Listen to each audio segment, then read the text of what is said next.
Hello and welcome to Local Anesthetic Podcast, the most trusted name in local news. My name is Alex, and joining us, as always, from all the way in somewhere east of London, is Rob. How you doing, Rob? Hello, folks. Yeah, not too bad. Not too bad at all. Good. What episode is this, mate? Because I've completely lost track. Let me guess. Go on.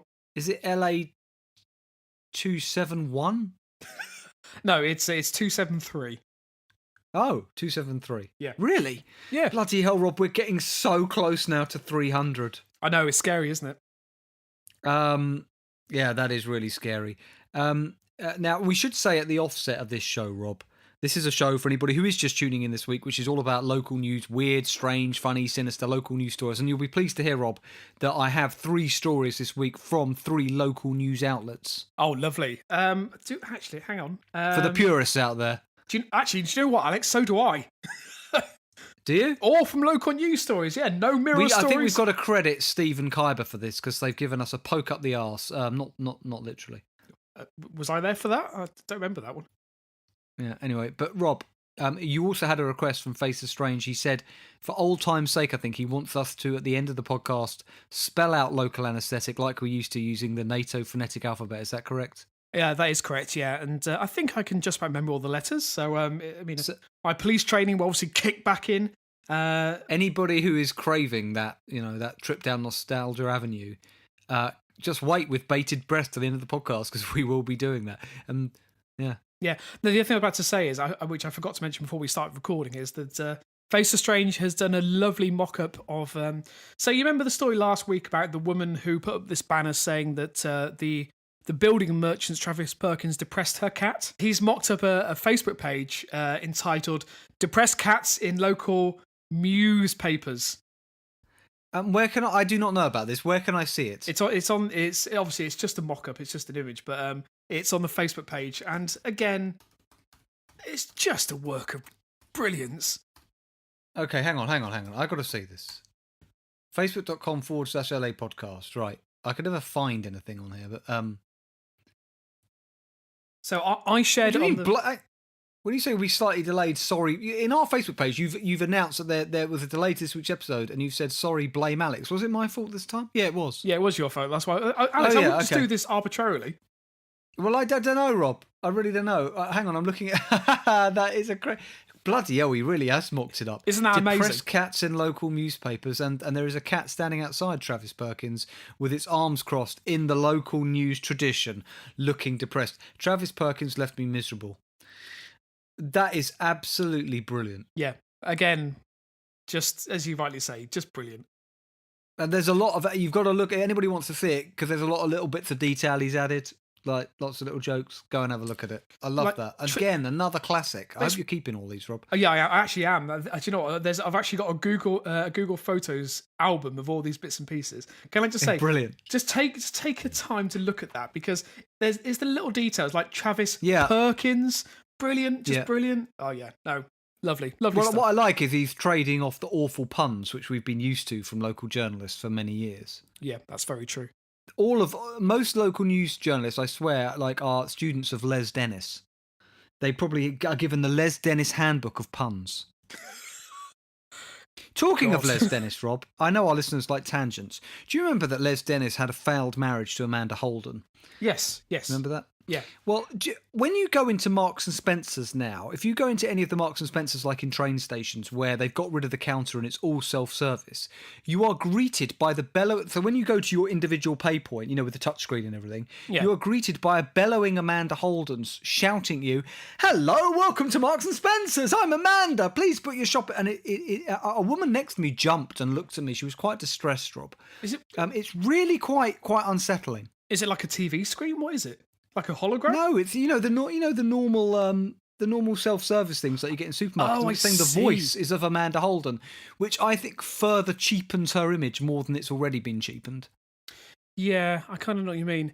Just out of interest, now I'm getting confused with Leslie Ash. Did she cheat on Les Dennis with Neil Morrissey?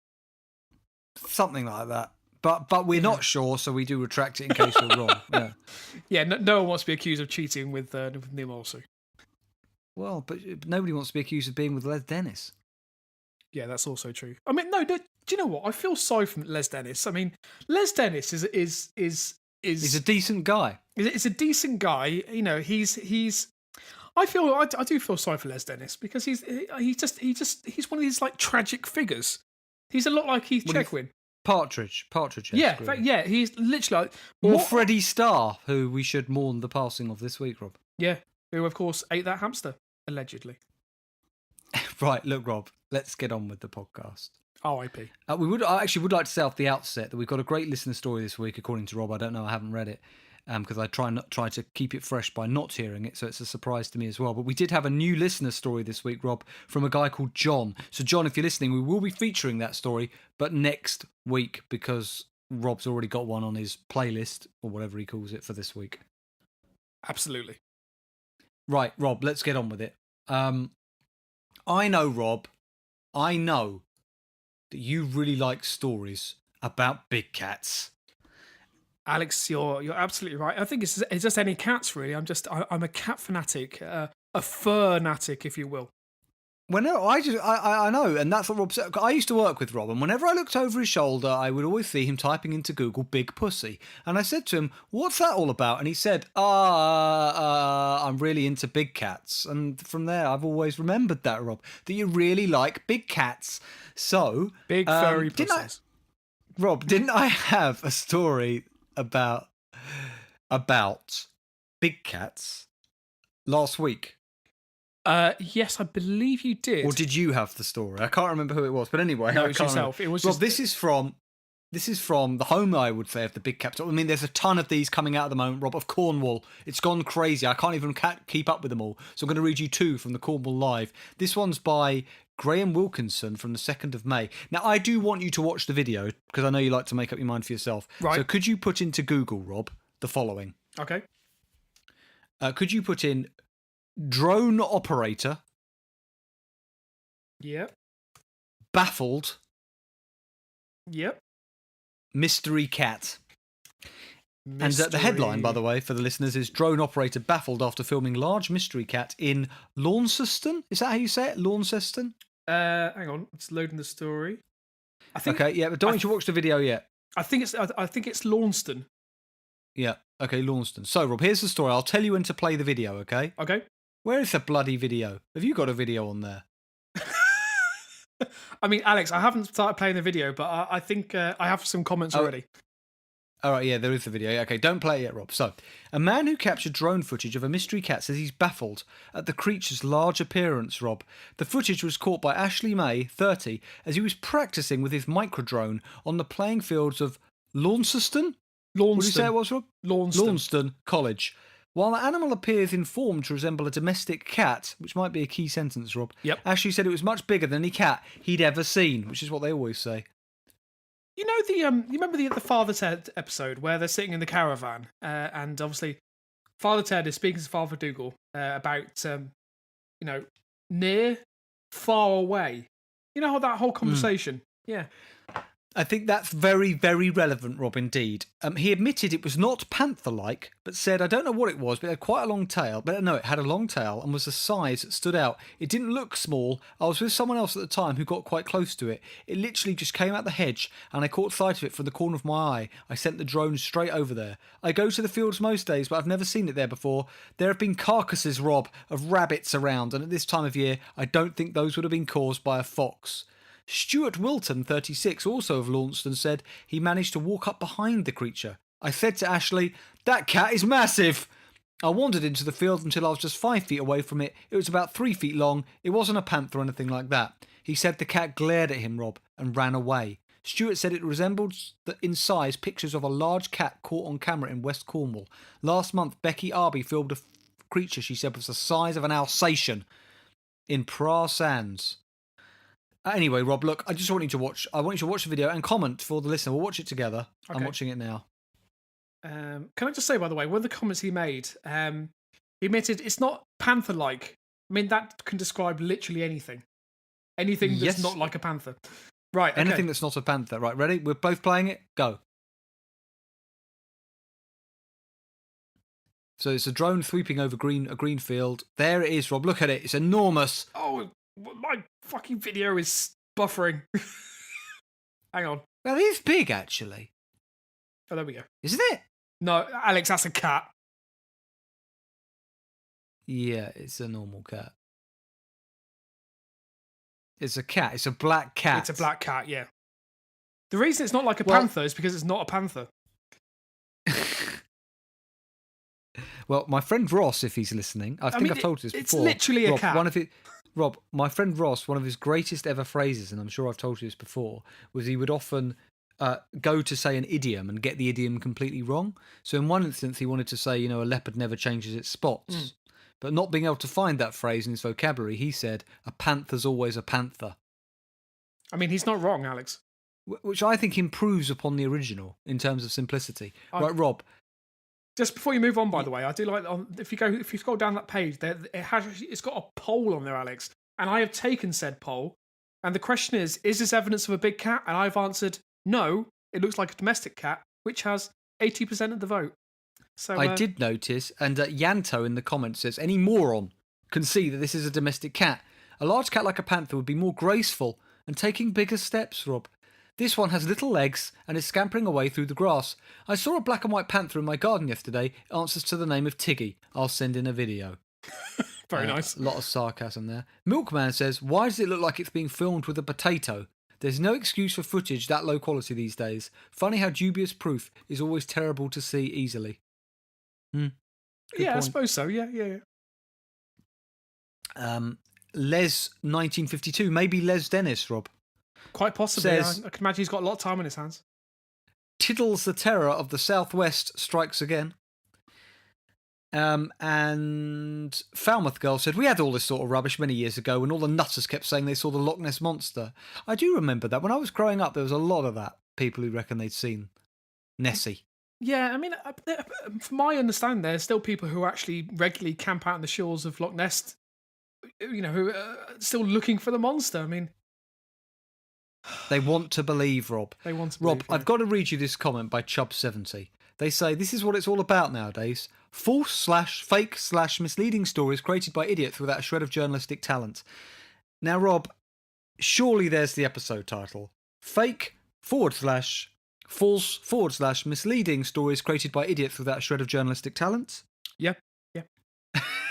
No disputing that. I love that. Right. So here's another big cat story, Rob, because I sense cynicism in your voice about that last story. I sense that you don't believe it's plausible. Well, how about this then, Rob? Okay. In Cornwall. This is from 18th of January, so a couple of weeks before that story, by Neil Shaw, head of digital live and trending for Plymouth Live, Devon Live, and Cornwall Live. Bloody hell. Must be important. Man said he was attacked through window by 6-foot big cat in Cornwall. Okay. I want you to listen to this story, Rob, and examine the detail. A man claims a panther-like animal. So this one was panther-like. Now, they said the other one definitely wasn't panther-like, so they can't be the same creature. Okay. A man claims a panther-like animal attacked him through an open window. For some reason, window is in block capitals. Right. Matthew Wild, aptly named, 30, said he was visiting his girlfriend when he saw the 6-foot feline banging against the frame. I'm assuming he's talking about the big cat and not his girlfriend. Oh, God, that brings up images of Sasha again. Yeah. Poor He Sasha. says he went to shut the window, but claims the cat suddenly reappeared, Rob, and swiped at him. He said the animal looked like a domestic cat crossed with a panther, and fears the big cat may be breeding with local moggies in Porthleven, Cornwall. Sorry. So, look, Rob, the big cat is out there breeding with normal cats to create this crossbreed of a half big cat, half cat, otherwise known as medium-sized cat. Right. Yeah. Okay, go on. Matt said it was very intent on getting in. It was just trying to get through the window. I thought it had gone and went to shut the window and it went to get me. Rob, this really reminds me of Wuthering Heights. Have you ever read Wuthering Heights? No, I can't say I have, no. Oh right, we had to read it at school, and the whole you've heard of obviously Heathcliff and the Moors and so on, yeah, and yeah, and all the rest of it, and she imagines, you see, Heathcliff trying to get in through the window all the time, and the whole book is actually full of a lot of innuendo because at that time she couldn't openly talk about sex. Right. Him coming through the window was a euphemism for sex, and when I'm reading this, and he keeps saying it was very intent on getting in, it was trying to get through the window. I thought sorry, it had gone. when you say coming through the window, well, there's another euphemism. Yeah. right? Okay. Robert grabbed my hand through the window. I used to work with animals, and this thing was like nothing I'd ever seen. It was worse, Rob, than anything on the telly. Matt? It was worse than anything on the telly. No, Yeah. Forget all the disaster films like 2012. Forget Godzilla. It was it was worse than that. Sorry, disaster film 2012? Yeah, What film was that? it's the apocalyptic film starring. Oh, right. Yeah. John It's Cusack? obviously, I think everybody else forgot it, but obviously for you, Rob, it's lived long in the memory. I think it may have been like on some like ITV2, and yeah, Did you a few see weeks it? back. It's one of those things. It's like, oh, that's on, and then just immediately change the channel. Ah, okay. Well, Rob, he says, I used to work with animals, and this thing was like nothing I'd ever seen. It was worse, Rob, than anything on the telly. Matt, a martial arts fan, irrelevant, from Helston, Cornwall. Why do we need to know this? Said he was lucky, Rob, to have very tough skin, else the cat would have drawn blood. That No, is the hang most on. pathetic. No, if it's a cat that size, it would draw blood from anybody. What's he got? Skin like a lizard? Yeah, I completely agree. Unless He's a his lizard skin man. has been, I don't know, exposed to the sun, is now some sort of is like leather. That cat would have ripped his hand to shreds. There's no disputing that. It is. He's got leather-like skin, Rob. He looks like an old catcher's mitt. Yeah, it's exactly like Leatherface, which is a reference. I don't know what that is. Is it Leatherface? Is that that's Texas Chainsaw Batman? Massacre? No. Oh, no. Sorry. I I'm don't thinking know. of Two-Face. Why, Sorry. why am I using a metaphor that not euphemism? Why am I using a comparison that I don't even know what film it's from? It's just because it don't had know. leather in the title, and that's all I had. World of Leather. Yes. Now, hang on. I'm sure Leatherface is from Texas Chainsaw Massacre. I'm going to have a look now. Oh no! Apparently it's a film in its own right. But yeah, no, Texas Chainsaw Massacre. I was correct on that. That front. Thank God for that. Anyway, Rob, he's continued. If I was standing on the floor, it would be reaching about 6 feet. I would say it's a domestic cat crossed with a panther because of its tone, strength, and might. It growled deeper and louder than anything on Tarzan except the lion, because obviously everything he references is a TV reference. What? It's definitely a wild cat. No, sorry. Did you say? So you said the cat's reach was 6 foot? No, he said that if they were standing up, both of them, Oh, I see, the cat right. would reach 6 foot.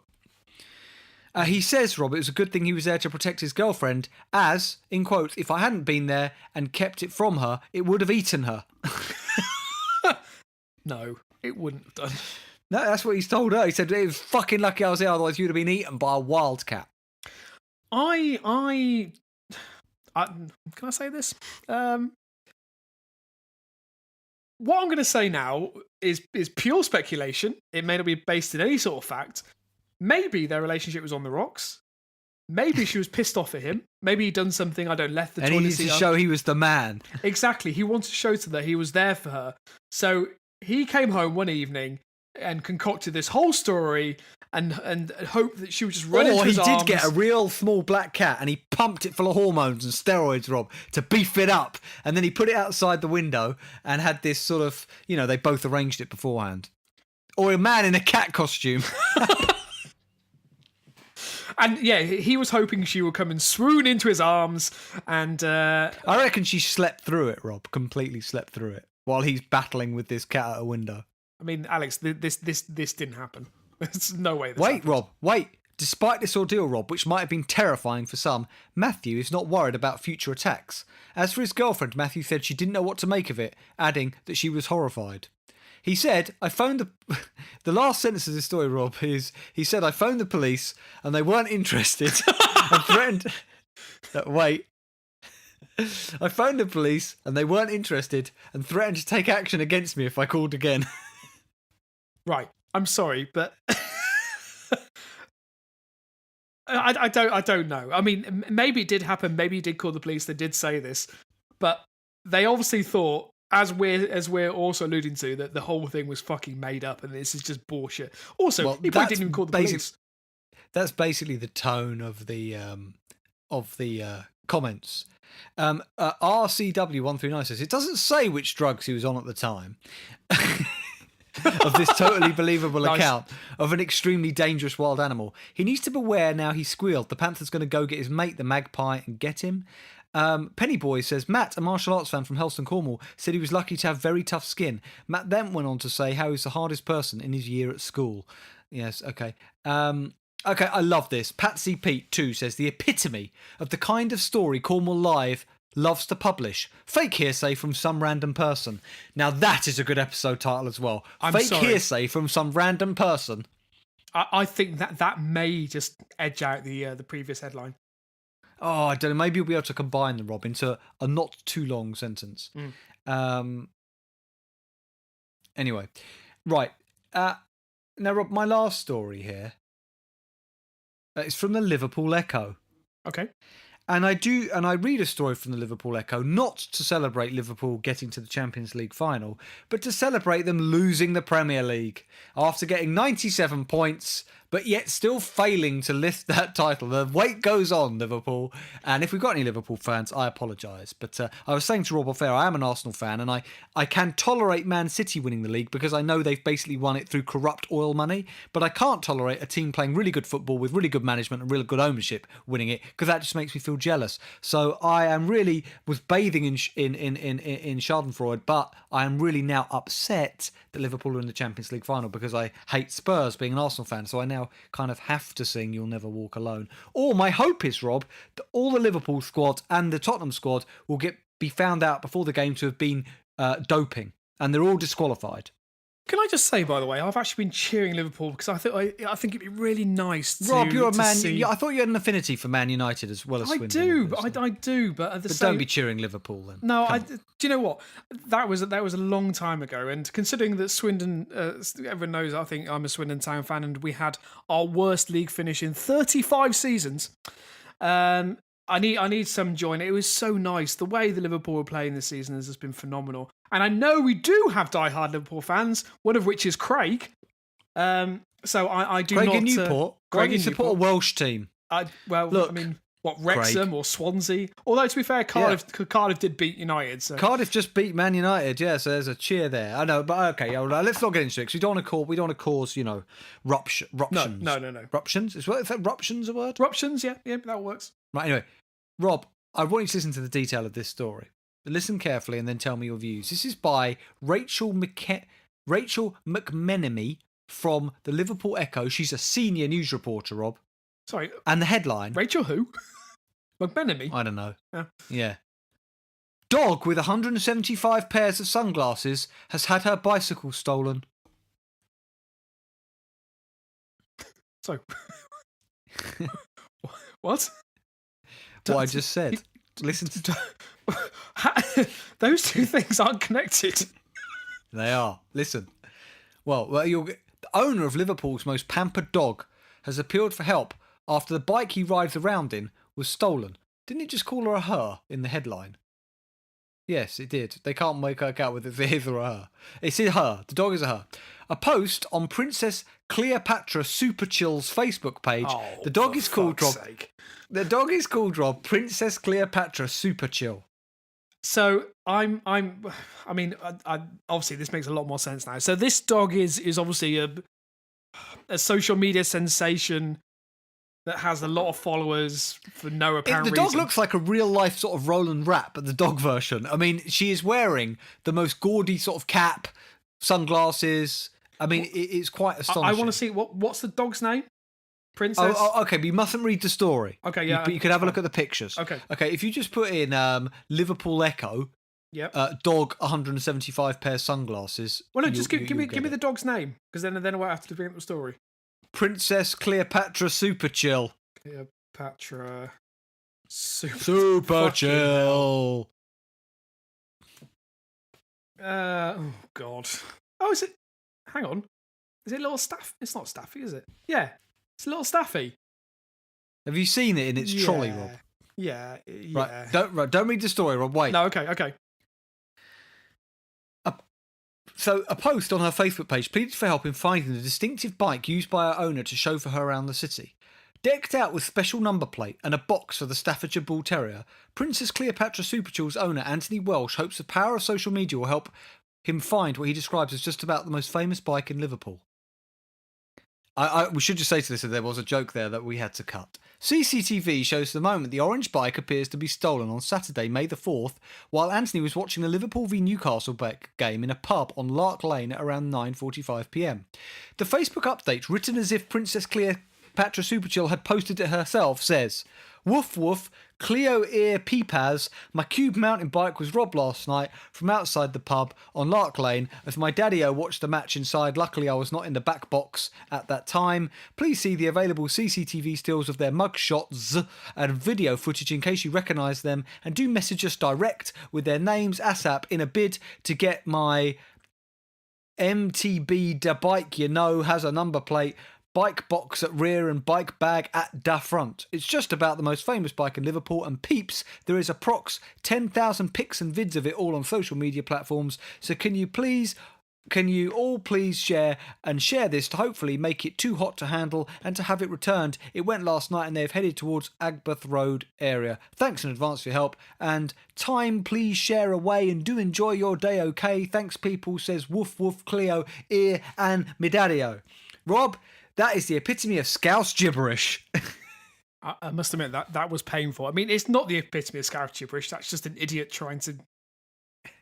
I mean, I'm joking. Trying to do what? I mean, this I'm is joking, Rob. No, I know you are. No, I'm saying that this. Why would you? I mean, let's face it. There's a good possibility this dog has a higher IQ than his owner, but I don't. Okay, wait. Mr. Welsh posted on Facebook that the bike had been chained up at the time, but that the lock was cut off by thieves. He also said he hoped the Rats, with a Z, Rats, return the bike before Tuesday, so Cleo can make it to Liverpool's Champions League semi-final match against Barcelona, which, of course, we won't talk about. Known as Britain's most pampered pooch, Princess Cleopatra Superchill was rescued, Rob, by her owner, from a troubled home at just 13 months old. Speaking to The Echo earlier this year, Anthony Welsh said, "When I first got her, she was very depressed and stressed. She wouldn't make eye contact and you could tell she had been abused. But luckily she responded to my care and has come on leaps and bounds. She's a very intelligent dog, so confident and laid back now that she has come into her own, and he has spent on her, Rob, over the years, about £40,000. Now, what I want to say, Rob, given that when he found this dog, or adopted this dog, or whatever, she was very depressed and stressed, she wouldn't make eye contact, had obviously been traumatised and had been abused, is there not a case to make that this man has subjected this dog to a lifetime of a different kind of, but nevertheless, abuse? I'm asking that question, Rob, in an Andrew Neil style. It's not necessarily my opinion, but I'm asking you of it to see what you make of that statement. Is this abuse? Yes or no? Potentially, yes. I can see where you're coming from. I mean, if you could see the image I'm looking at, which is a picture of Princess Cleopatra, super cool, sitting on a pillow in a pram outside a pub, wearing what looks like a Borussia Dortmund and Liverpool scarf. I've got that right now, yeah. Yeah, have you seen this? Yeah. So, and I don't know why there's a picture. There's a very scary picture of Jurgen Klopp between her legs. In answer to the question, yes, I think that you may have a point. Right, yeah, 'cause Rob, he's wheeling this poor thing around in what looks like a shopping trolley. She's got sunglasses on permanently, impairing her vision, with fake sunglasses stuck to the fake eyelashes stuck to the sunglasses. She looks like a crazy cross between Elton John and Roland Rat. And this is her life. £40,000. This man's got mental health issues, Rob. Alex, who are we to judge? This dog might be perfectly happy in this lifestyle. I mean, she's got numerous pairs of sunglasses, which dogs obviously Rob, love in her to wear. wardrobe, she has 60 different outfits, 175 pairs of sunglasses, and even a bespoke pram. At the same time, he obviously loves his dog. She met Prince Harry and Meghan Markle during their royal visit to Wirral. Comments. There are 59 of them, so I won't read them all out. Okay. AC Liverpool says, always see him about with his dog riding around. Such a shame scum of the earth have robbed his bike. Woodyall says, I've had quite a few comments deleted. Are you not allowed to say anything about Liverpool on this site? So presumably he made a number of disparaging comments. Hang on, you don't know that. It's more likely that there's probably swearing involved and they've been moderated. He said, am I not allowed to say anything about Liverpool anymore? Oh, I'm sorry. I thought you were saying that. Sorry. No. Logelm says, anyone who comes out with the term peeps deserves to have their bike being robbed. Thado says, 40k on a dog, think the tax man needs to pay him a visit. Yeah, that's fair. Geezer Job says, scummy robbing cunts getting us all a bad name again. He's a lad that dotes on his dog. Nothing wrong with that. We can't have that in an episode title, can we? What?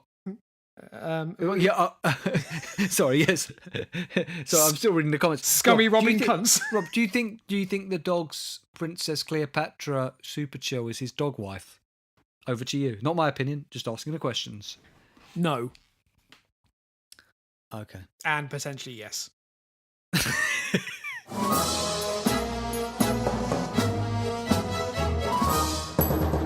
Okay, Rob, you got a story for us there. Yes, the first story I actually spotted on CNN. I occasionally dip in to see what's going wrong with the world. And I came across this story and then did my best to try and find it from a local news source, as we promised. So this is from CBS2.com. This is the only source I could find it from that was slightly more local than CNN. Although scrolling down, on the right-hand side always has related stories. I've just seen a story just entitled Man Allegedly Killed and Dismembered Cats Found on Craigslist. Right. Well, maybe the Croydon cat killer has really spread further afield. Yeah, He's gone worldwide, Rob. Yeah, let's hope that's not the case. And the police... the police aren't trying. They're not looking for him, are they? Because it was foxes. Anyway, so this is from the 6th of May. As I said before, it's from NBC2.com. I don't know which part of the world. I'm guessing this is Florida. And this story is by Emma Green. And the headline, Florida woman pulls gator from her yoga pants during a traffic stop in Punta Gorda. Sorry, what? An alligator? Yes. Okay, right. A Florida woman pulled an alligator out of her yoga pants early Monday morning during a traffic stop. Now, to be fair, Americans call leggings yoga pants, so that just to give you a description of what we're talking about here. Yeah, I mean, either way, I don't think any description. I still think it's quite disturbing. Yeah, that's a very good point, Rob. Yeah. So deputies pulled over the pickup truck she was riding at about 3:15 a.m. They saw it driving past a stop sign on Oil Well Road and turn onto Tanami Trail without stopping, according to an incident report from the Charlotte County Sheriff's Office. The 22-year-old man told deputies he and the woman were coming from the underpass of Oil Well Road, where they were trying to collect frogs and snakes, the report states. You know, just an average. What is that? What day this is?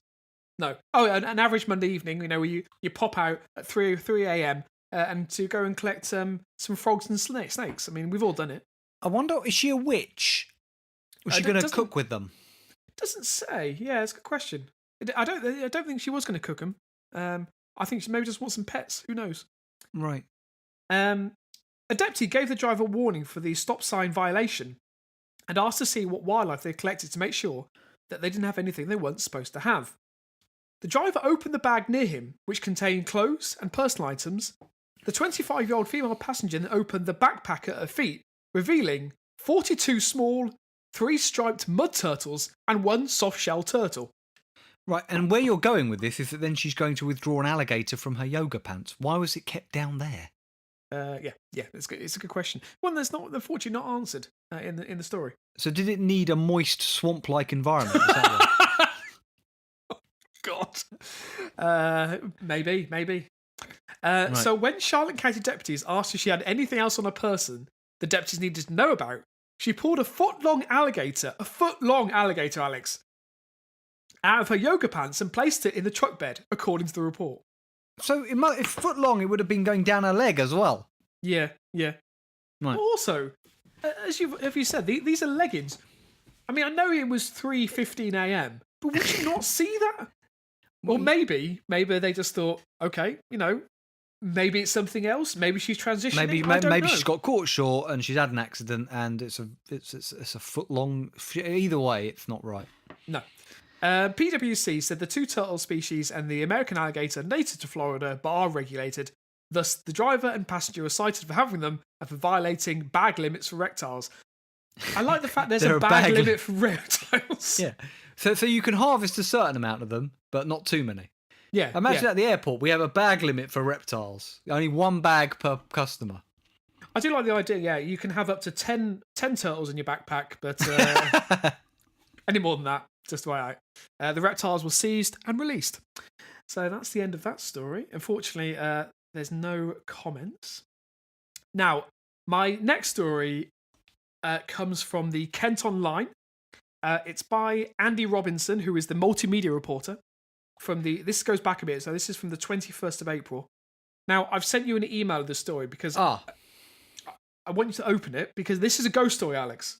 We love our ghost stories on this podcast. Woo. And this is one of the better ghost stories, if you ask me.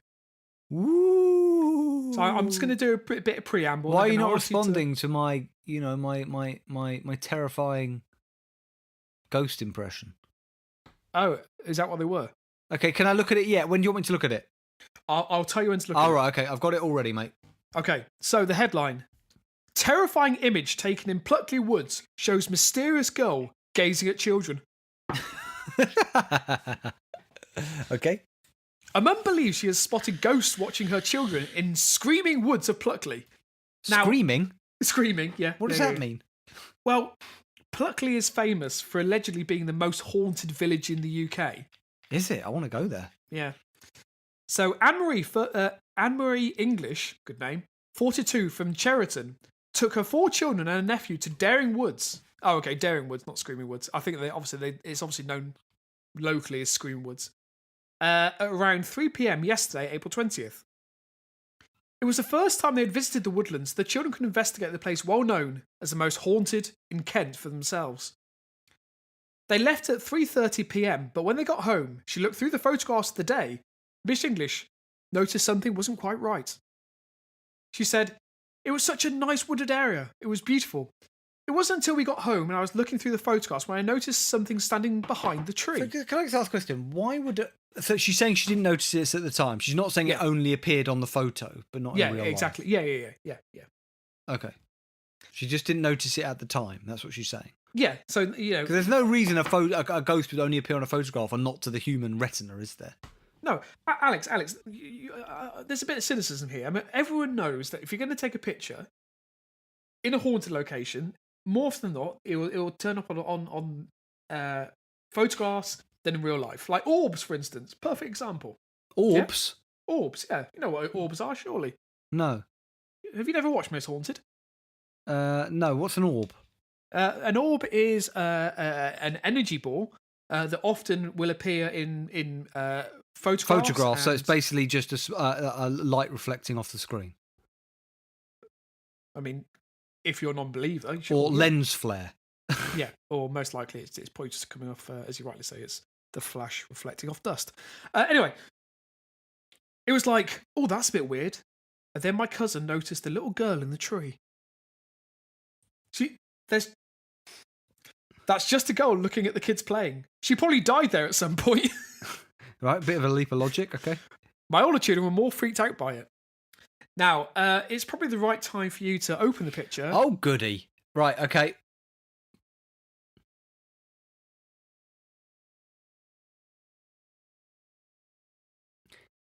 Sorry, I want to cry. This is the worst ghost picture we've ever had because there is no discernible ghost. What there is a picture of a tree trunk. No, Alex. And there's a red circle. Yeah. Hang on. There's a red circle drawn round. I wouldn't call it an imperfection in the tree trunk, but you know where it gets little bits. I mean, all it is. There's nothing. I can't even. You know, like when you look at a cloud, you say, "Oh, somebody says I can see a dinosaur," or somebody else says I can see a dildo, or whatever it is. I can't. You know, like the mind. There's a phenomenon. I can't remember what it's called. Pareidolia. It's the pareidolia. Pareidolia, effect. where you see things in what's the definition? Basically, the mind, there's something to do with the brain works. It finds patterns in certain things. So, but I can't even see how this looks like a girl sitting in a tree. There is no girl. And even if it was a girl there, she would have to be minuscule. This is just a picture of a tree trunk. Alex, I never thought I would get this hostility, this negativity from you.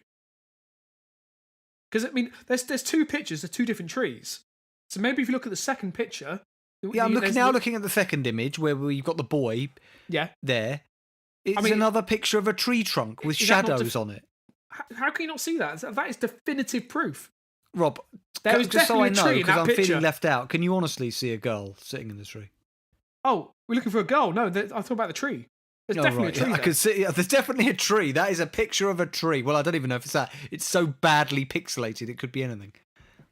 Yeah. And she goes on to say, "We didn't see." Can you imagine her terrifying her poor kids by showing the photo and going, "Look at the ghost, you shits!" And they're like, "I can't see a ghost, Mum.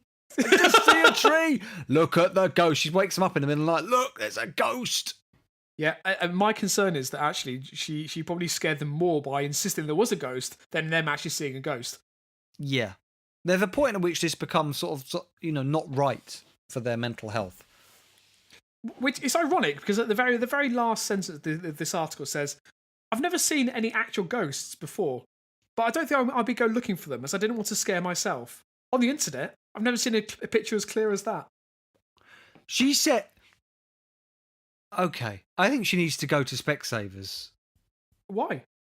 Get her eyes tested. I don't know what she's seeing, something that none of us... Look, I'm sorry, Rob, to jump ahead of your story, but Claire Louise says, am I wrong or am I just seeing a tree? Well done, Rob. I think somebody needs to look up pareidolia in the dictionary. We give Rob a clap there. Thank you. Yeah, I do my best. And Mackham73 just says, cuckoo, cuckoo. Which probably says... everything you need to know. Yeah. Anybody wants to see that ghost, please go online and search for the headline, "Terrifying image taken in Puckley Wood shows mystery girl gazing at children." It's the other thing. There's no discernible figure, and there's no discernible figure gazing at anyone. No, not at all. No. I mean, she really hasn't taken some leaps of faith there to try and... I mean, let's face it. More for the Kent Online for actually featuring this story. Go to the doctor, check what medications you're on, check what side effects they could possibly be causing. Get it sorted. Right. Absolutely. Oh, right. Okay. Sorry, I'm not ahead of the curve here, Rob. Because of course it is time. I do miss unsheathing my recorder at this time of the week, but I'll do that later in my privacy of my own home. Good. In my own time. It is time, Rob, for our listener story of the week. I'm not doing the robot voice anymore. Who's it from? It's not from John. We're going to feature him next week. Who's this one from? It's from Amy this week. Oh, Amy, who's sleeping soundly to the dulcet tones of Rob and I's voices. She, as I said last week, she is delighted the fact that the recorder's no more because it doesn't wake her up just after she's drifted off to sleep. So doesn't it? Alex, don't do it. Don't do it. Do you know what? I don't even know where it is anymore. Rob. Isn't that sad? It is sad. That was still a gift. I've still got the playing cards. Oh my god, that's worse. Jesus Christ, that's horrid. Sorry, Amy, you can go back to sleep. Sorry, Amy, I really am sorry. Anyway, so this is from the Devon Live website. Yes. It's from the 30th of April by Lewis Clark. Headline: Woman tells council she'd rather die than lose her beloved fireplace. Oh, we've all been there, Rob. Yeah, haven't we just? I'm also trying to work out why would a council be threatening to rip out her fireplace and take it away. I think. Well, I haven't read the story before. I think it's because it's just to do with gas. It's obviously an outdated piece of equipment that just needs updating. Okay, come on then. I'd rather die than lose my fireplace. That seems overdramatic on the face of it, but I will reserve judgment as I always do until I've heard the story. Where's this from? Also, this is from Devon Live. Right. It's from Tiverton. Is there a journalist? There is, by Lewis Clark. As I said you said previously. fireplace reporter. Yeah, fireplace reporter. A woman fighting to save her fireplace said she would rather die than lose it. Right. Jennifer Jenner, 47 from Siddall Gardens in Tiverton said the Mid-Devon District Council have told her she must remove her front fireplace, not a euphemism, for safety reasons. So it must. Yeah, that does sound like a euphemism. Her front fireplace. Can you remove your front fireplace, please? Okay, right. However, she says this is nonsense. She said they want to take our fireplace out because I haven't got a back burner anymore. Again, not a euphemism. My front fireplace, haven't got a back burner. I need a front fireplace. Okay, fine. But that's nonsense. And they've also put in a ventilation fan in my front room. So I think the idea is because they don't want her to die. Yes, they don't want to die of carbon monoxide poisoning, which is, quite fair. Yeah. I phoned chimney sweeps. Is she in a council? Is she in a council? Sorry, wait. I want to hear that sentence. It sounds good. Okay, is she in a council owned property? It sounds like. Yeah, it's not just the council interfering in people's private properties. Just knocking on the door saying, fireplace. We come to rip your fireplace out. Overzealous fascist council going around making forced home modifications. Can I say that's a good idea for an ITV show? Around 2-3 o'clock in the afternoon. Forced home modifications. They just turn up. People turn up at people's houses, right? Batter down the door, right, Rob? Like bailiff style. And just tie the people up and just force home modifications upon them. We're going to change your kitchen, whether you like it or not. Rip out the bath. Put in a new bath. That kind of thing. Renovate the attic. Alex, can I just say, that is brilliant. That's the best idea I've ever had, isn't it? It genuinely is. And I like the idea that they're there at the door. They give the occupants 3 seconds to respond. And then they just get a battering ram and knock the fucking door through. Punch the people in the face. Face is strange. If you do get any more time on your hands, can you please do a mock-up of a TV show? I don't know how. I'm leaving it up to your imagination, but it's called Forced Home Modifications. Oh my God. I think like the it idea would have that guy who used to be the interior design thing who's really disappeared now, but Lawrence Llewellyn-Bowen. Because he's got quite... But like, have him with a skinhead. Like, he's shaved off all his head. He's gone rogue. Alex, he hasn't disappeared. He popped up the other day. He was on an advert? He was on some Sky show. Was he? He looks worse for wear, I'll be honest. I just like the idea that after they've gone in and they've punched out the occupants, and I just like the idea that a member of the crew is really petty and just like starts ripping out the balustrades on or just starts smashing, like just casually walking up to just knocking over vases for no apparent reason whatsoever. Can I say, I think it should be hosted by Lawrence Llewellyn-Bowen and a comeback for Roland Rat. Forced home modifications with Lawrence Llewellyn-Bowen and Roland Rat. He's just there sort of to give it a bit of light and say, hey. Oh yeah, you like this just gets better and better. Yeah, it does. He's there for the comedy relief to counteract the brutality of Lawrence Llewellyn-Bowen. Rob, so for the listeners, I know they appreciate it, but can you do a quick Roland Rat for us, please? And now, there we go. Rat fans. There we are. And both of our impressions are really poor because that's really not what Roland Rat sounded like particularly. But anyway, you were going to say something about a chimney sweep, I believe. Oh, yeah.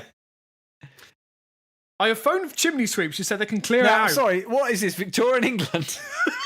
Do chimney sweeps still operate as a business? Yeah, I think... Actually, do you know what? I was listening to Radio 2 the other day, as I often do. And there was a chimney sweep. Yeah, I do. I like listen to Popmaster because I'm in my 30s and sometimes I get some of the questions right. I tend to listen to LBC. Do you? Yeah. Do you know what? As much as I love James O'Brien, it got too bleak. Oh, it's very bleak. Yeah, which is why I changed to Radio 2. Anyway, my point being is a chimney sweep phoned up.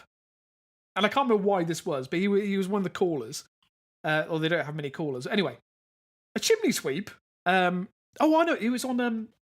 he called it the Jeremy Vine Show. Did you know? Because he said he can sweep up to 20 chimneys a day, and he usually charges. No, he charges 50 quid a chimney. So he's on a fair wage. How many did you say he could do? Up to 20 a day. So is that £1,000 a day? Yeah, pretty much. It's not bad. No, I don't associate chimney sweeps with a fairly menial wage. No, I mean. My impression. I think I might have got my maths wrong now. I'm not sure, but anyway. 20. Yeah, I can't work it. 500 quid. Anyway, no. Because 10 a day for 50 would be 500 quid. For 20 a day would be £1,000. That's right. Yeah. But I still imagine a chimney sweep in sort of like dishevelled Dickensian attire with like a top hat with no, with like a flap on it.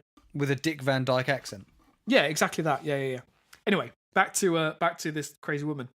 So I phoned chimney sweeps who said they can clear it out and that the back boiler is unusable. Why shall I give up my fireplace? We're definitely not talking euphemisms. No. Apparently, her look, Alex.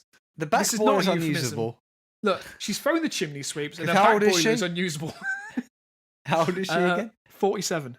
Oh, right, okay. So she's still got a fair bit of life in her yet. Exactly. Yeah. Look, she's been calling at these chimney sweeps, and they've confirmed that her back boiler is not usable. And to use her front fireplace instead.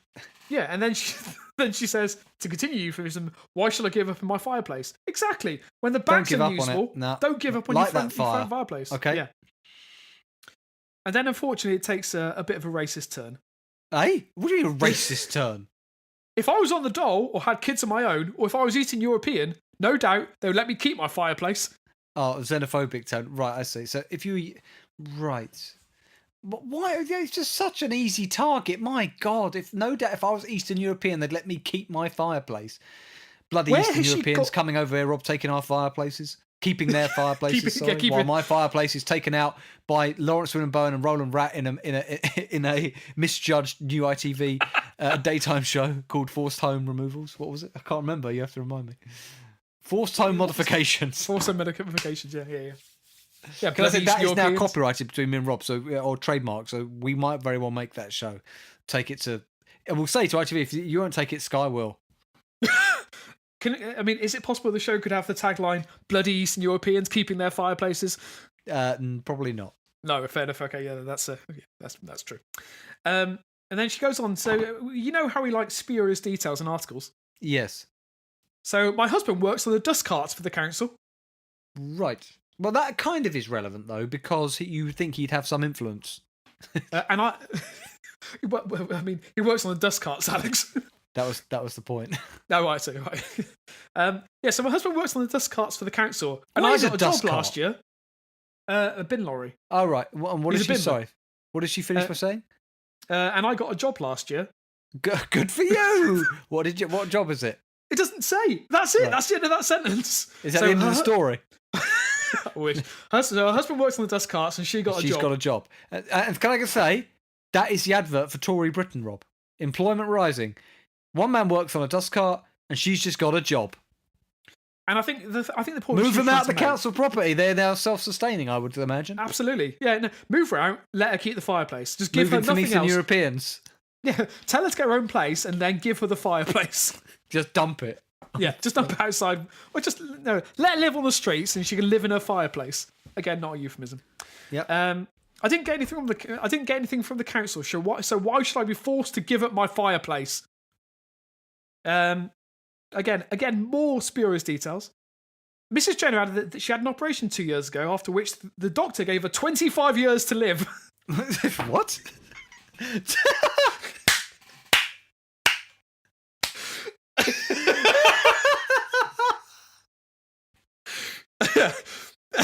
As a prognosis.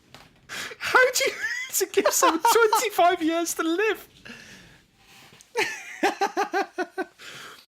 you know what? I'd be quite happy. I've never heard of that. What do you mean 20?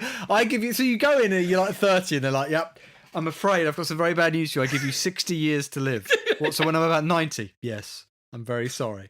What do you mean? So that she's 40, she was nearly 50, wasn't she? So they're saying she's going to pop her clock at 75. Why have they given... And also, if I think someone's got 25 years to live, I just better think don't mention it. Because it's a need... Whereas if you've got a year to live, you need to know that. Yeah. I don't want to be counting down every year. Sorry, explain. What do you mean she only had 25 years to live? It doesn't say anymore. That's what it says. What I love is, what I really, really love is... Amy, I must have been pissing herself at this story. Not literally, Amy. Sorry. So first of all, it doesn't Amy, say... I should say Amy is fully continent as far as we know. Yeah, to the best of our knowledge, that is the case. First of all, it doesn't actually say what the operation is. So it doesn't give any details of what the operation is. I think she might have, misunderstood. Oh, I like the idea that she's gone in for a routine operation and has managed to piss the doctor off. So the doctor, as a joke, said to her, It's I'm just really sorry. simple, it's like shoulder surgery, right? And they've done it, and then they've gone, I'm sorry to tell you, you've got 25 years to live. Yeah. The shoulder will explode. The new shoulder will explode after 25 years. So what's this? Why? So because she's only got 25 years to live, she should keep the fireplace. So it doesn't. The carbon monoxide poisoning doesn't really matter because I've only got 25 years to live. Yeah, so she goes on to actually literally just say what you've just said. She said, I told the council last year I'd rather die than lose my fireplace, which she will in 24 years' time. Right. Which we're not wishing on her, by the way. This is, This is the first show her. for forced home modifications. Lawrence turns up and says, this poor woman's only got 25 years to live, so we're going to modify a home for her, whether she likes it or not. And then battering ram comes out. But again, does that not ripping out a front fireplace? Look, love, we've heard the bad news. We've got 25 years to live, so we're going to give you the makeover you never wanted. Yes. Right. So Mrs. Jenner said the fireplace evokes many memories from her. You have 24 read that years. right, Rob, haven't you? I want to make sure we're not laughing at something. It's not 2.5 years to live. No. I will say again. The sentence is, Mrs. Jenner added that she had an operation 2 years ago, after which the doctor gave her 25 years to live. What would be horrendous is if the what paper is it? The Devon Live had made a misprint and there's meant to just be one decimal with a full stop between that 2 and the 5, which would change it entirely to 2.5 years to live. And if they have, I don't know, because what prognosis is that? It's not. I mean, I don't know. As you rightly say, why would you tell someone? But also, we all have this prognosis. When you're born, it's like the doctor saying, newborn child, are you a man or a woman? Okay, you're a man, you have approximately around 78 to 80 years to live, and pass it over to the mother. Yeah. Because we're all on a death sentence, Rob. That's a sad thing. I mean, as we've often said in this podcast, death is the only inevitability. Have we? Yes. So, Mrs. Jenner said the fireplace evoked many memories from her 25 years of living in the property. Before he died, my dad loved sitting by the fire, making toast and cooking marshmallows. Today... Unfortunately, he died of carbon monoxide poisoning. Just like to say, categorically, doesn't say that in the story. And then, as a right response, the director of operation, Andrew Pritchard, told the Gazette, the housing service is committed to ensuring all homes are safe, meet the decent home standard, and wherever possible, minimises the impact on the environment. Now, let me just have a quick... I haven't actually seen any comments on this story. Oh, fucking hell, there's so many adverts. Is there literally no stories on the comments? There's no comments on this story that I can see. People don't appreciate these kind of... Can I just say, Amy, that was a classic local anaesthetic story. Without a doubt, yeah. Amy, fantastic. That's one of my favourite stories in a while that you've just put in there and you've seen the gem, because it's the detail, Rob.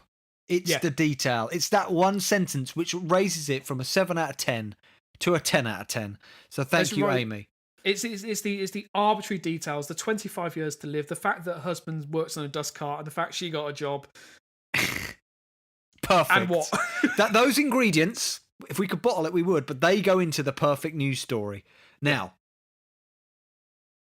on that note, Rob, we do have to bring this episode of LA Podcast to a close as we look forward with a mixture of eager anticipation yet trepidation to our next episode, Rob, as we move ever more forward, Rob, like a dog previously abused and traumatized as a puppy, being adopted by a new owner who proceeds to push her around in some bike-cum shopping trolley, covered in sunglasses, bawdy clothes, and everything else that's tacky in the world, thus subjecting her to a further life of misery, allegedly. Just like that, we move ever more forward to our next episode, which will be, Rob, episode 274.